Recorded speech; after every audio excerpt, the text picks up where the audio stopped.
Hello, beautiful Indigo Sangha. Happy New Year.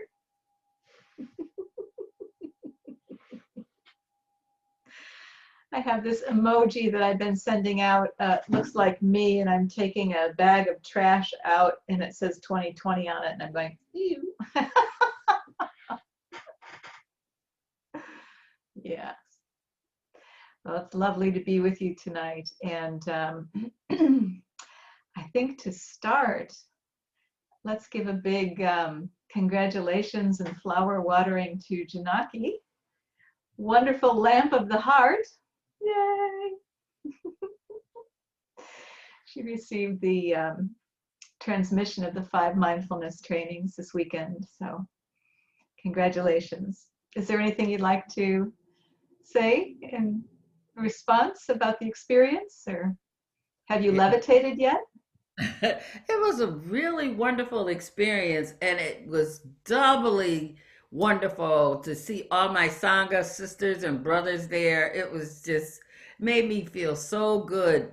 It felt like we were really one big happy group, one big happy family. But it was really a very nice experience, meeting other people and talking about the 5 mindfulness trainings. So I encourage anybody who hasn't done it to try it out. I think you'll like it. Thank you so much. Well, tonight we are also in for a treat. There is a chant that both Janaki and her daughter Deborah have experienced, and they'd like to share with you this evening. I have a recording that I can play, and it is repetitive just enough so that after a couple of verses, you guys will figure it out, and with your microphones still off, if you'd like to go ahead and chant along, then we can enjoy the chant together.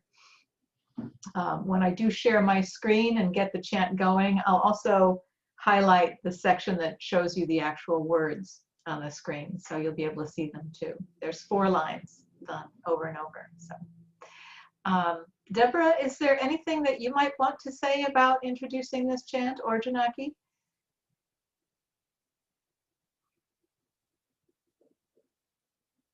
As you said, it's repetitive and it's a wonderful chant to the ancestors.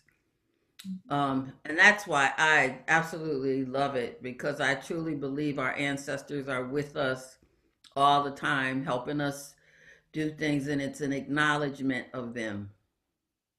And how did you come across this chant? Oh, I attended the Rolling Thunder retreat, and it was a part of that. Excellent. All right, and that was with Larry Ward at the Lotus Institute, which is Yes. where this Thank video comes from. thank you, Heather, for the details. You're welcome. Well, we'll enjoy the chant, and then from there we'll go directly into our sitting meditation. And I see we do have someone new with us this evening. Jennifer, if you'd like to turn on your screen and say hello, we'd like to share smiles with you, if you can hear us. And if not, it's okay just to observe. Oh. I can hear you, but I look terrible today, so I'm just going to be muted. Thank you. That's fine. May I ask, Jennifer, have you sitting practice, or do you know how to meditate? Not really. I have attended one of your sessions before, whatever you want to call them, I'm not sure. But that was a while ago, and I just thought I would tune in. So excellent. Well, you're more than welcome. Thank you for being here. Thank you. And I'll just say a little bit of a refresher that when we do go into sitting meditation, we're going to want to sit in a posture that our body can support comfortably for an extended time, so we don't have to fidget and adjust, which means we have our feet intentionally placed on the floor in a comfortable spot under our knees, and our hands can be just relaxed in our lap. We'll probably not want to slouch against the back of our chair, but sit up a little bit. And then drop our chin down so that the crown of the head is at the highest point. And then the meditation practice is putting our awareness on the sensation of our in-breath, the whole length of the in-breath, and on the out-breath, the full length of the out-breath. And then as the breath turns and comes back in again, we just keep noticing that process as what's happening for us in our body in the present moment. And our mind will wander, but we're invited, when we realize that our mind is somewhere else, to just gently come back to connecting our mind and our body again through the sensation of our breathing, and just keep training ourselves to coming back again and again, and being aware of what's happening in this moment, this present moment. So tonight we'll have the chant, and then we'll go into our sitting meditation. We will have a period of walking, and then I'd like to share with you a recording by Brother Phat, and I'll have more to say as we go along. So it'll just be the one sit and walk this evening. So, all right, let's go ahead and find our chant. Give me a moment to share my screen.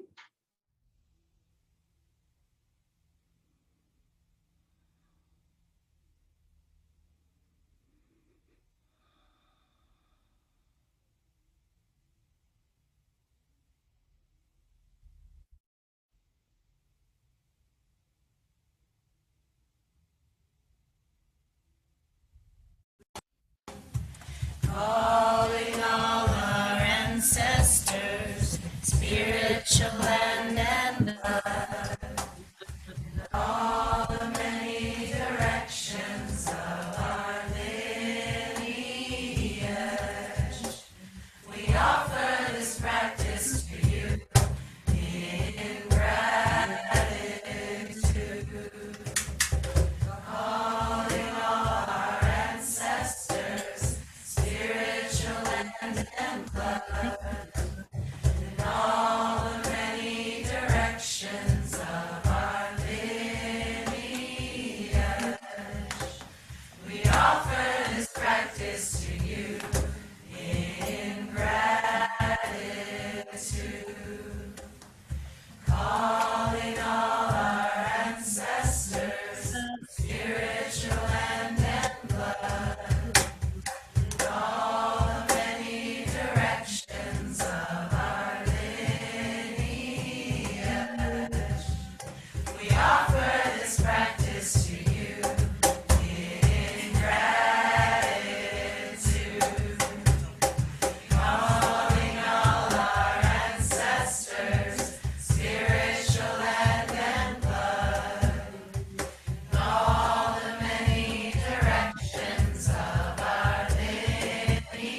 And we bow to one another to acknowledge the potential in each one of us to become enlightened, to see that we are truly beings capable of great loving kindness and compassion.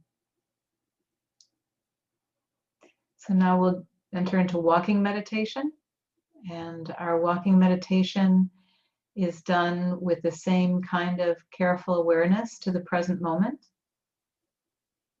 And this time we take 80% of our awareness away from our in-breath and out-breath, and we put it on the sensation of our feet on the ground. And we take one step with our in-breath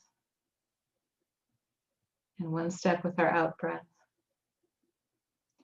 And we have no place to go, and there's no reason to rush. This is just walking for the sheer joy of walking. You may want to carry an image in your awareness that each place we gently put our foot, we're planting a flower. With each step, a flower grows. It's that kind of love and care. We normally rush around the world, kind of stomp, stomp, stomp. And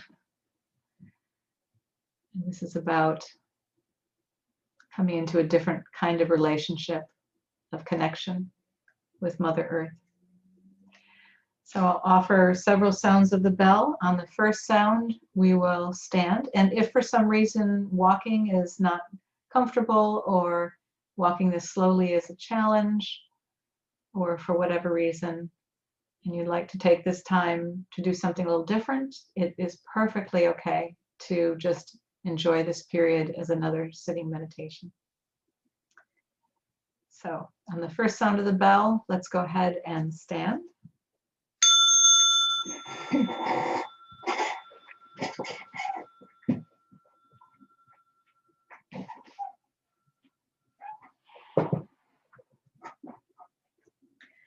On the second sound of the bell, we'll go ahead and bow to the community.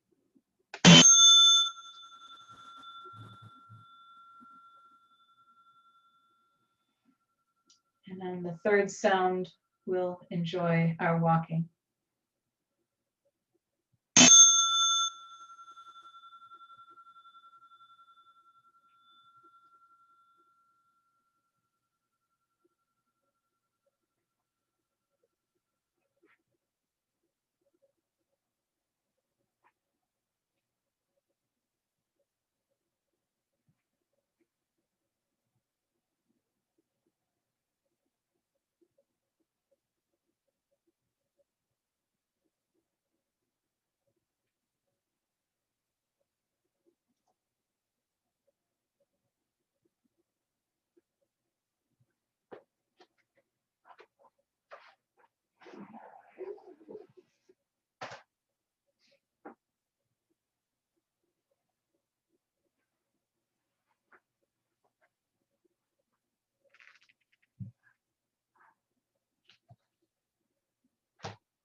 I'm very happy to share with you a video that I've come across that I really enjoyed.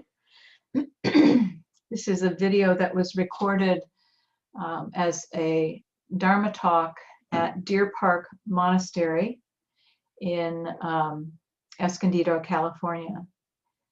And as you know, we have in the Plum Village community of Engaged Buddhism a fourfold community. There's lay men and lay women and monastic men and monastic women, monks and nuns. And excuse me, the brother that you're going to be hearing tonight is Thai Phat Yum. And I have a little history that goes back with Thai Phat Yum.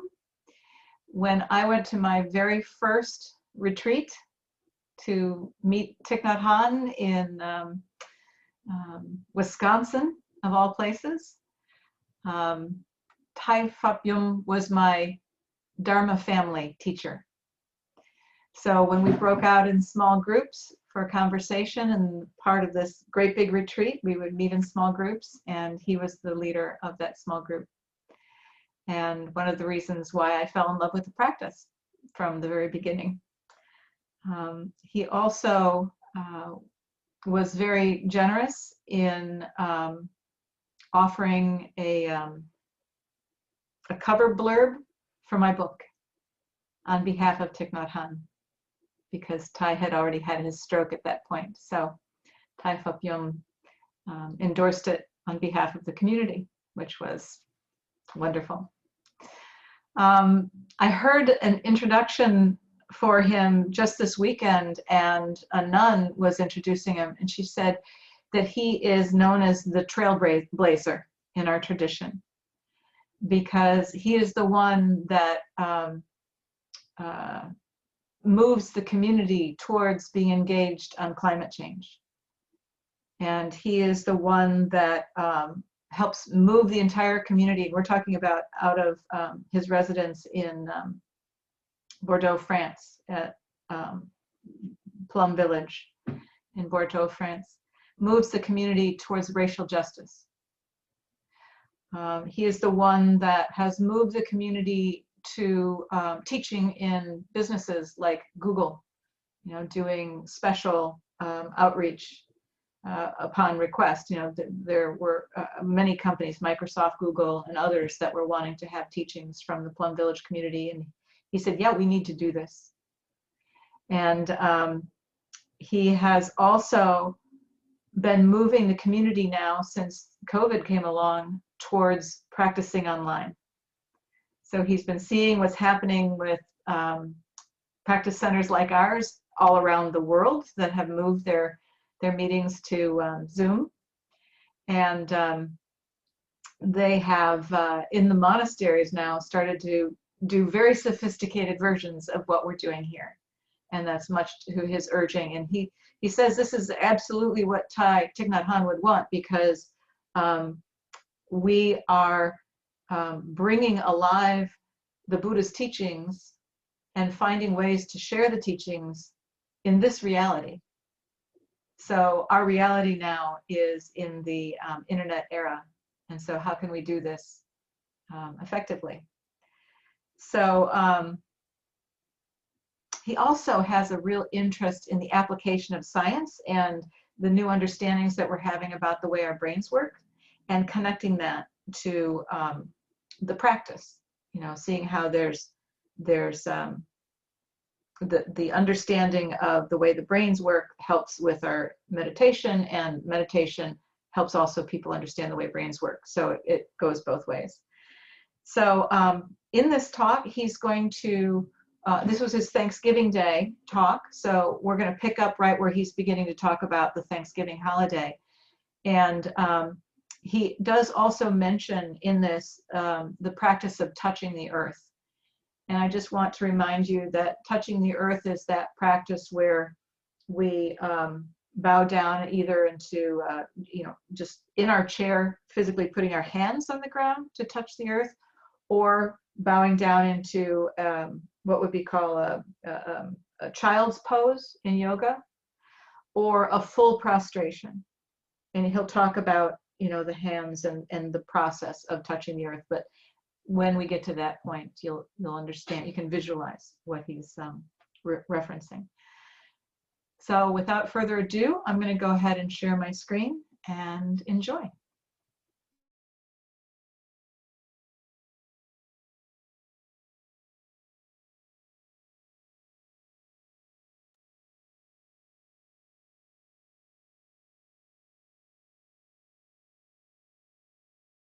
I think for me is my favorite day of remembrance out of all the other ones, because it doesn't involve a lot of material things, and it doesn't take much, and it's equivalent to the Asian practice of ancestral worship. In every household, in my home, in a lot of Asian and Vietnamese homes, they have altars There's one that's on the floor, and it's called, it's for Amriya. It's the earth god. And every household who has a spiritual room has an altar for the earth god. And that is the land ancestor. In our tradition for many thousands of years, we've always, I say, paid tribute. You say worship, but you say pay tribute or to remember our land ancestor. And then I think in my Asian side of the Chinese side of the family, we also ông Tài nữa không? You also need ông Tài.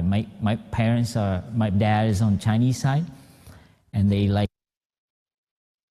business, entrepreneur. A lot of Asians are very business, and they also have ông Tài. He makes sure your wealth is going up, your stock is going up. Yeah.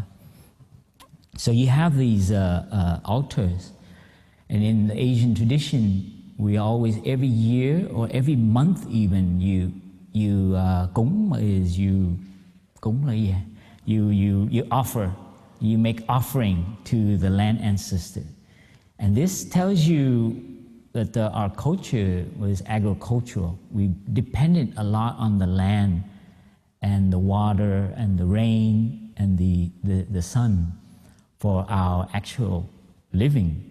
For we depended on that when we had to harvest rice and harvest food or go fishing or need rain for our vegetable. So you can see how that is related to the native people here, that there's always this respect to the land, to a tribute to the land ancestor, to the land spirits, as I guess the indigenous to their relations. They see everything as being part of them. And for me, that's when it comes to this day, I use it to reflect on these elements, as well as to continue the spirit of the people who inhabited this place. I think they live very spiritually and they were very connected. And so this is the connection between, in Buddhism, everywhere we go, we kind of adapt things. That's why there's so many kinds of Buddhism in the world. Like every country and every continent, Buddhism changed, right? Even the dress, the rituals, Tibetan Buddhism, Korean Buddhism, Vietnamese, Chinese Buddhism, all have a different flavor. So I think Plum Village will be the first to have Christmas Buddhism, I don't think any other temple or monastery celebrate Christmas. I'm not aware of it. We're kind of schizo Buddhists. But many of our brothers also follow Christian path, so that is possible. So this is a very natural thing for us.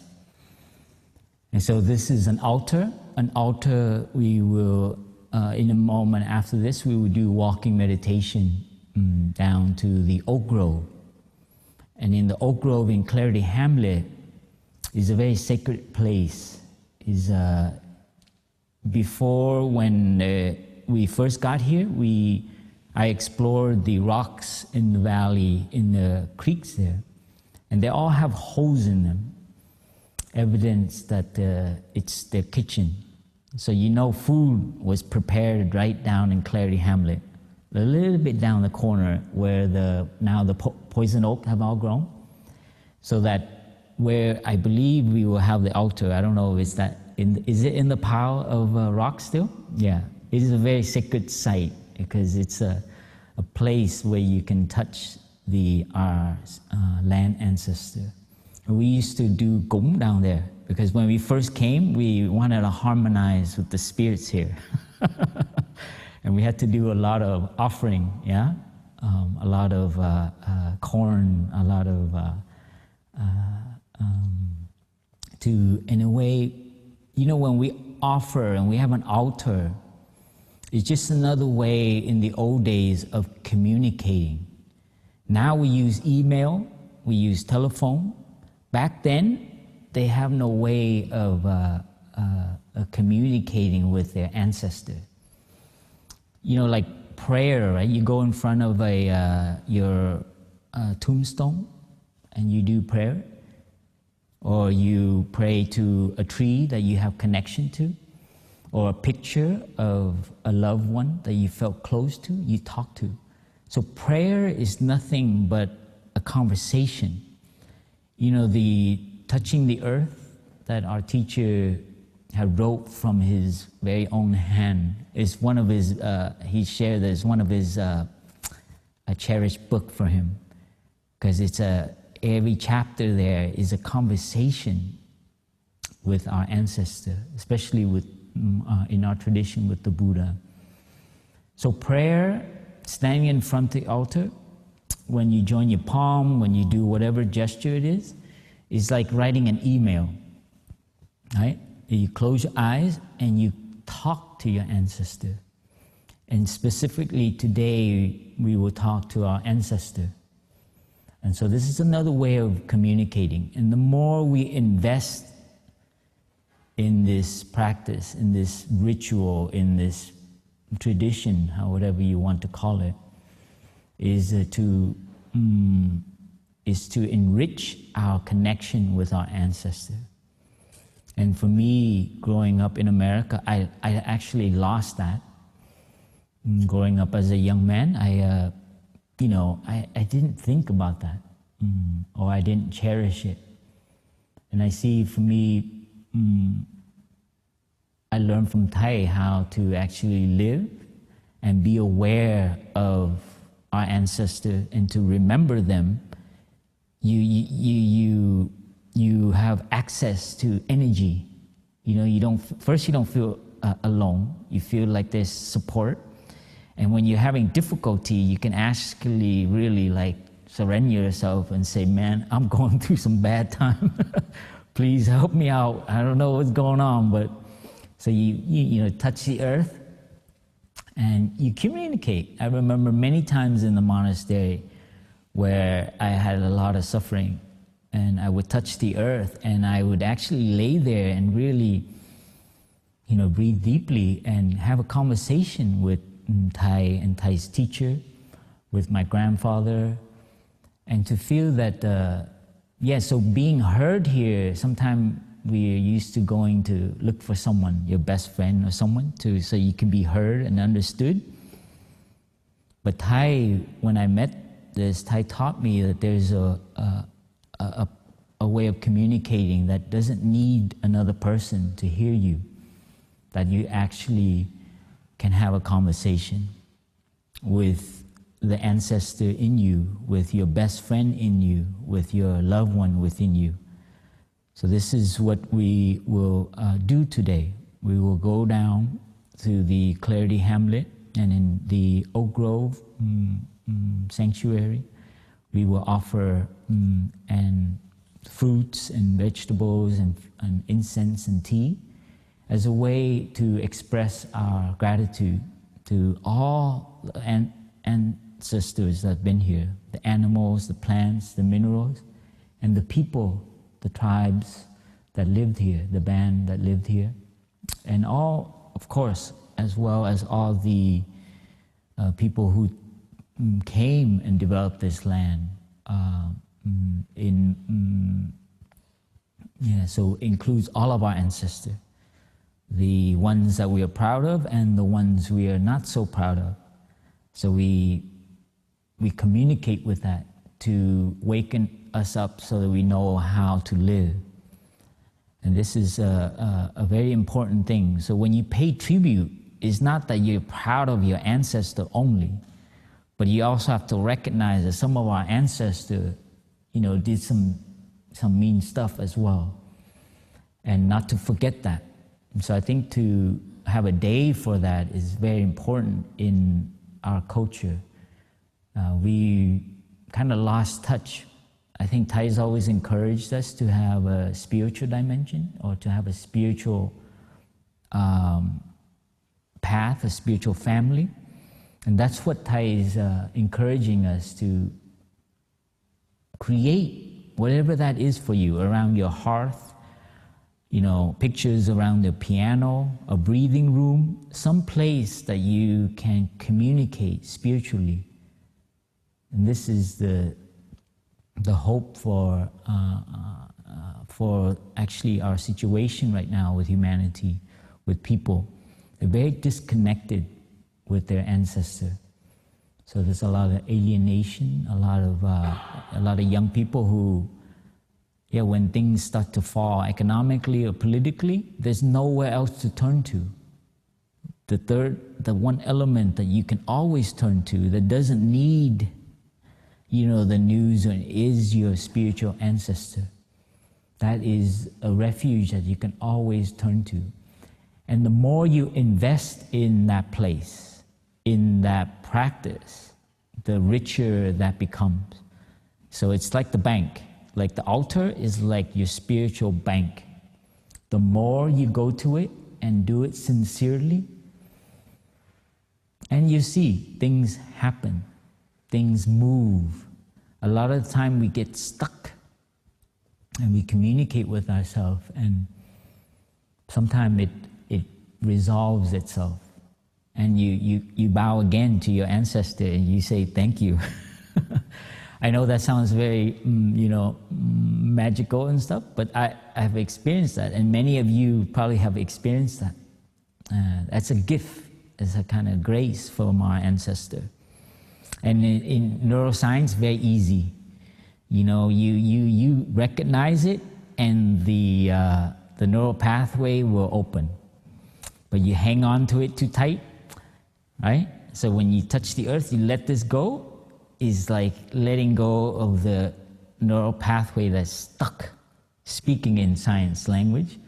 So it's not just a mystical practice. It's actually when you allow yourselves to surrender, to release, it's also allowing your, your neurons to chill out, stop hanging on so tight. So it's a kind of communication. The more you can communicate that, we call that lưu thông. Lưu thông. Man, my English is like you let it flow, huh? You allow your mind, your consciousness. When you touch the earth, when you communicate with your ancestor, and I share with you my practice because it's helped me. You allow yourself, your ego, your pride, your resentment, your anger to chill out, man. Just talk to your ancestor. And you know that this pride, this ego, this kind of confidence, this will, this aggression, this kind of suffering, this feeling separate, these are all things we're hanging on to. And when you talk to your ancestor, you still let it go. When you touch the earth and you open your hands out on the earth like this is the moment. Out breath.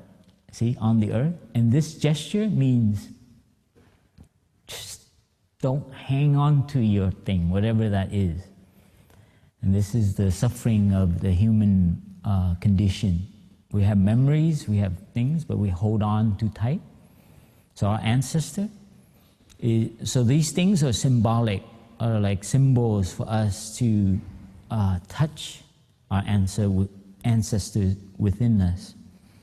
So this is what I learned from Thai, from Plum Village. And this is something has helped me to become more connected, less lonely, more forgiving, more open. Yeah, so I always have my grandfather, Thai, I have Thai's teacher. I have Thai Tan. I always turn to these these energy to help me. So that's my practice. And ceremonies help us do that, help us remember. And with that, I just wanted to share with you about Ancestor, something I learned from Thai recently or a few years ago when we just acquired the EIAB, which is a EIAB, European Institute of Applied Buddhism, EIAB, in Germany. And I remember that place, that building it looks like an institute. It is huge, and it was used by the Nazi camp to train the elite generals. That's what it was planned on doing, but they never finished. So they had a lot of pillars and stuff buried in the basement that weren't used. It would have been used to make the front more kind of Roman, right? The pillars, the what do you call it? Those. So we found many things in that institute when we didn't know. Actually, we bought it because it had a lot of rooms and it was cheap. Back then it was cheap when we first bought it. But we've discovered many things. And one of the things we discovered is in the atrium, the lobby area, there were these murals, these giant murals done with tile, colored tile. It was very artistic, and it was done of the images of the Aryan race, which is I guess I don't know, the Aryan race. I hope you know what that is. It's, I guess, the whitest of the white race, right? They believe that in those days that there was a class or a race of people who were like the top of evolutionary chain, right? Anyway, those images showed them kind of very propagandists, like the ones that shows the Pure Land where the people are living next to the lion and then the deer is walking around. So anyways, the lay friends found out after the first visit into the building, and they saw the mural. And they asked, I think they wrote Thai a letter, because afterwards Thai shared about it. I think it came through a letter. I wouldn't imagine someone demanding this straight in Thai's face, but they wrote a letter asking if we can remove the mural, because every time people in Germany saw it, or came from England or France saw the mural, it brought a lot of suffering. And Thai taught us, I think it wasn't a Dharma talk, it was just a gathering. He said, do not touch that mural. And that's one thing, it was very strong.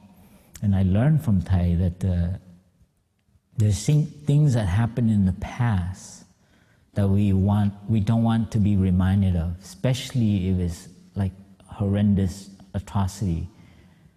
And to remove those murals is almost sacrilegious. It's weird. It's kind of like reverse,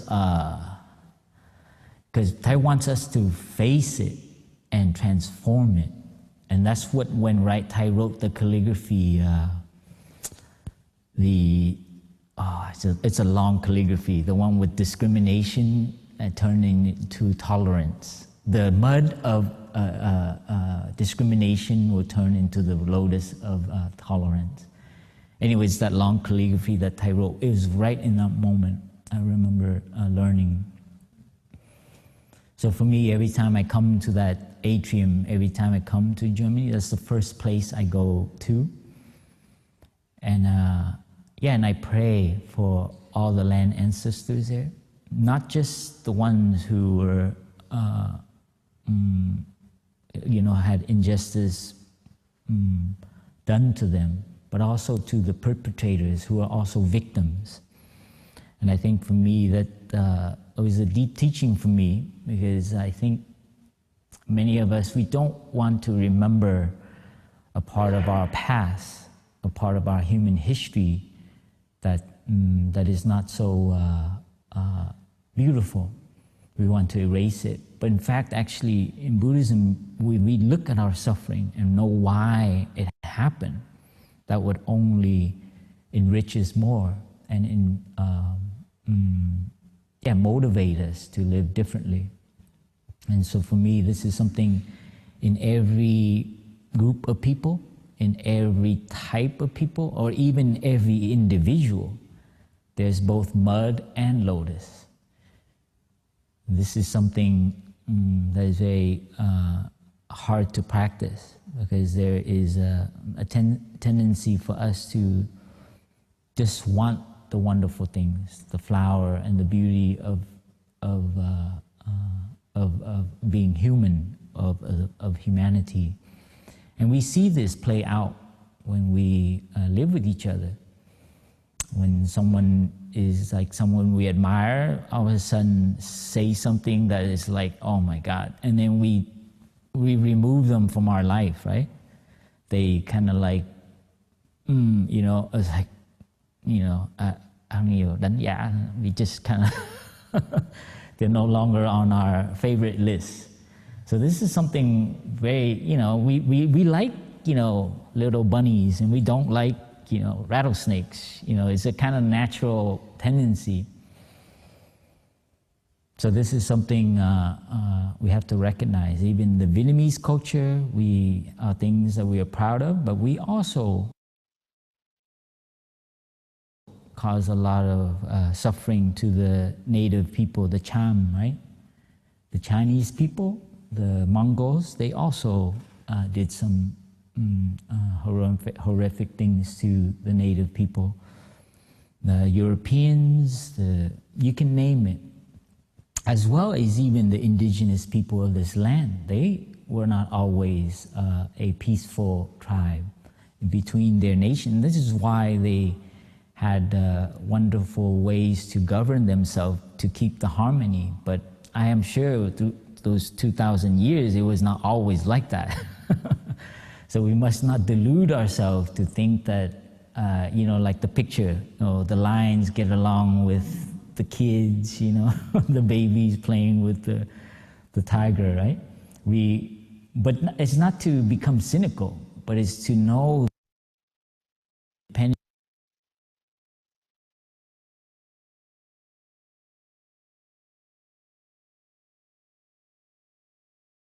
on what we water and how we live.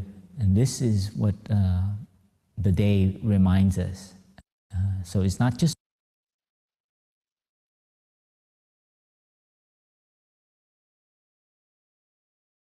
to remember, but it's also to aspire to transform the discrimination, the exploitation, the discrimination, whether that's through caste, class, race. Every culture, every type of people have that. And it's, I would say, it's almost kind of like innate in us to gather and to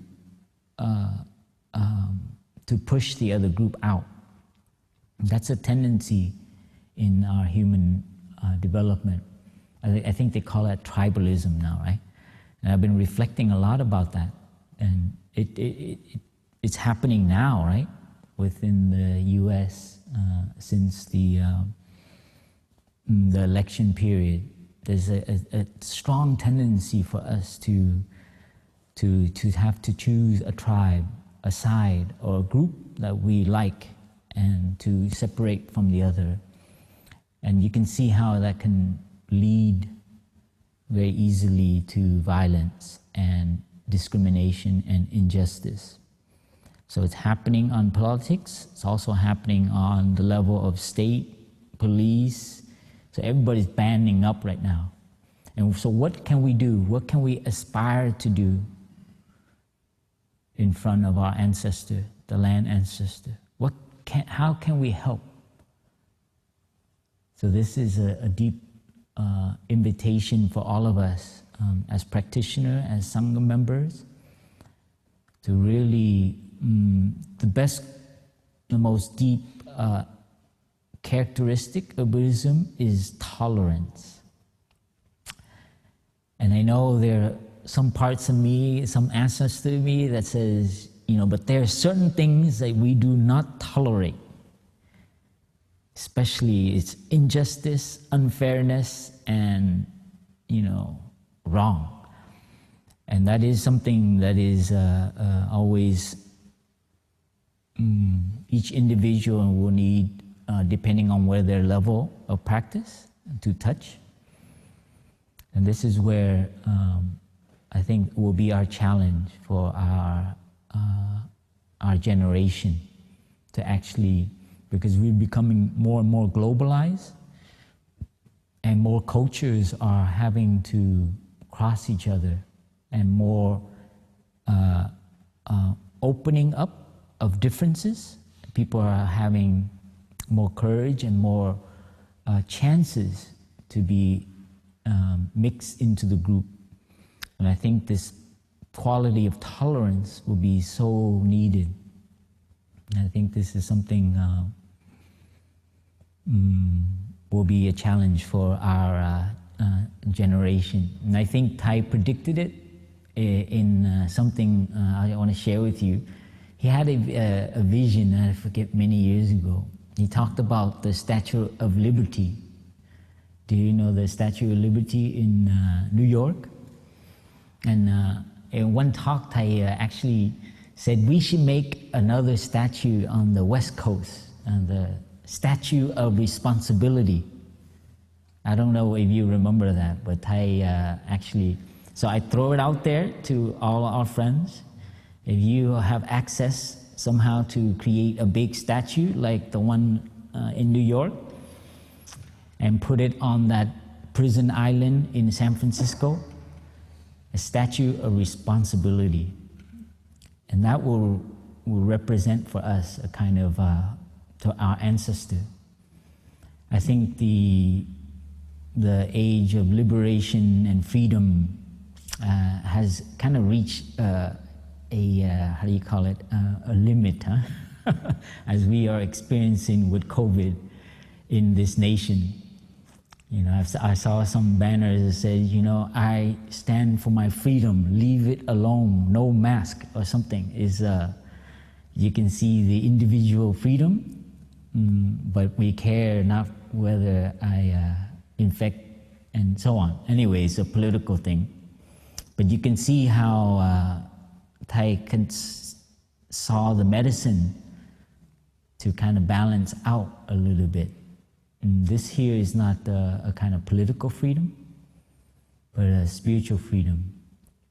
So our freedom, we're misguided to is free to do anything, irregardless of others, irregardless of people who are not heard, who are less fortunate, the minorities and the discriminated.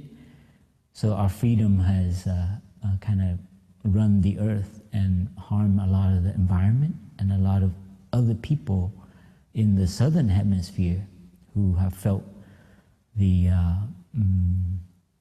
consequence of a way of living that is just based on freedom to do whatever you want. And so this is something I wanted to share with our friends. A statue of responsibility. I've been thinking what the statue will be holding. It definitely is probably not just a he or a she.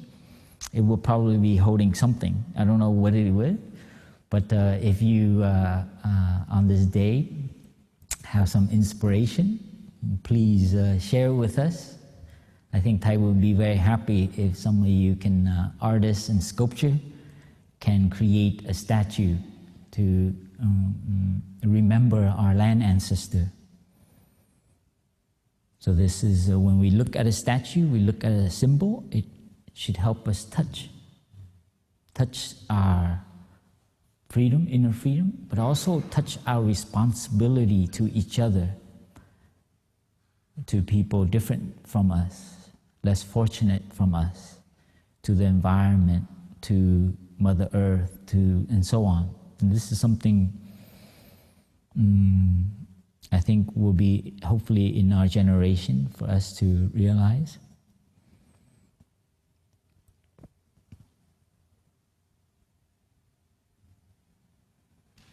So I know some of us are not are choosing not to celebrate so this holiday because it's like it's a kind of a misrepresentation of history, and some people are protesting and not celebrating it. but they go to the movies or something, or maybe they go shopping. And so we have to go a little bit beyond that. And it's not about whether you celebrate or don't celebrate it, but how you use the day to remember that all the things that support us, support our family, our community, including the vegetables, the water, the electricity. So, so this is how we can use history so it doesn't become a burden. In the sutra, it says not to look in the future and not to look at the past. You can, but don't let it be a burden on you. So this is what it means when, so things that we've done in the past, things have happened in the past, and we use it so it can show us a way forward. That's how the past would not become a burden. So today is like that. How you use it is all up to you. It's up to your family and how you set it up. And this for me is, anyway, in my own personal family is my favorite because of no presents, and my mom, she cooks, and all my brothers and sisters have to come back no matter where they are. So it's like all you have to do is come back. Right now, people are not able to do that. Maybe they're doing Zoom. But it's one of my favorite, you know, I grew up in America as a kid, and we celebrated everything, and we didn't even know why until I grew up. We celebrate Christmas, but we didn't know why. We just get presents. You know, as a kid, Vietnamese boy growing up, it's just you do what everybody does. But as you grow more and more aware and educate ourselves, and same thing with this day, I would call it a Remembrance Day, or a not memorial, but a kind of remembering, a day to remember, or Gratitude Day. So it's up to us, and this is something we wish all of you to spend today to remember a little bit of your blood ancestor as well as your land ancestor. The immediate where you live, try to educate yourself more of what kind of people lived here, what kind of people built this place, and to accept both the justice and injustice that has happened. So everywhere there have been mud and lotus, and that's something that can help us. So don't throw it away just because it's you think it's all mud. There's something also there that could be flowers. So that's a kind of my wish for those who, because when you resist something and you do, it creates a block. That's what I mean by Lu Thang, is like you have to let it flow. When there's somebody you block them out, it's a knot, right? It's a holiday you block out, or the church, or that political party. Anytime you have that's called a mental formation. You have a strong feeling like that, that's how you get sick. So we have to, of course, informing ourselves and becoming more deep of how we remember a day like this is important as well, and not to be, except you have to do your own investigation and your own development. So we wish you a deep day of connection, of communication in your family. So those who are at home, take a moment to reflect on where is that place for you. Is it on the piano with a bunch of pictures of your ancestor from Europe? Is it an area near the hearth, outside next to a tree that you remember your ancestor from, down on the south of the border, or from other parts of the world? So please take a moment for that, and offer something. And that's what we will be doing here. And you can follow us. Actually, this morning we will do walking meditation, and to with every step to come in touch and communicate with our land ancestor. And then we'll have a ceremony which you'll be able to follow along to. And when we do that, please go to that space in your home, so you make it alive for your space and not just the screen. So think of something you can offer to your ancestor, to the people that are dear to you. So thank you for joining us, and we wish you a rich and insightful day, that you can have more insight.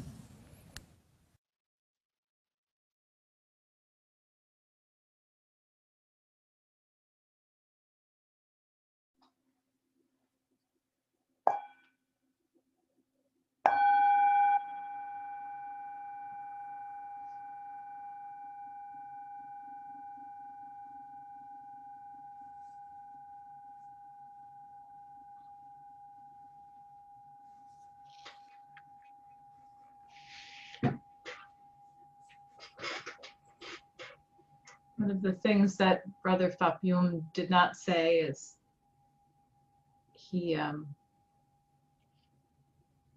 been the abbot of Deer Park Monastery, and he is again. And initially when they purchased that land, and one of the reasons why they were trying to harmonize with the land ancestors is because for many years this beautiful valley between the peaks of the mountain where the monastery is was used as a munitions testing site by the military. So there was quite a bit of violence that had been in the space. I do want to show you, since hearing this, I've been giving a lot of thought about my own altar. And I went online and I found some land ancestors, images of them that I then sent to, what's it called? Where they print off your photos on the line, on the internet. I'm forgetting the name of it, but anyway, I just had them printed off. And this one here, she is a member of the Kuso tribe, which lived on this land. The land ancestors I'm not really proud of. These are 4 cadets from the Citadel in 1862 that were graduating from the Citadel at the bloodiest year of the Civil War.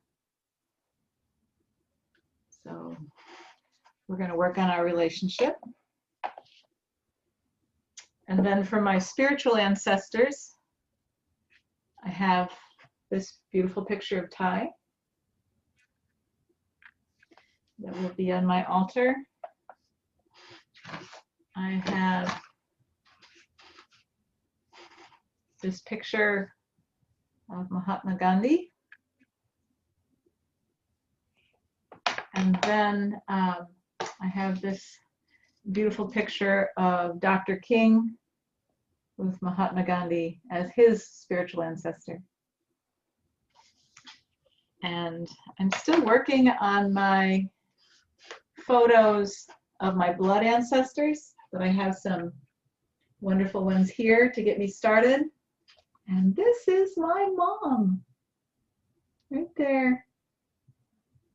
And she was in her early to mid 20s. So that's getting me started. We're going through this week because next week, and we're going to talk about this later, but next week we're going to be having a ceremony to honor our ancestors.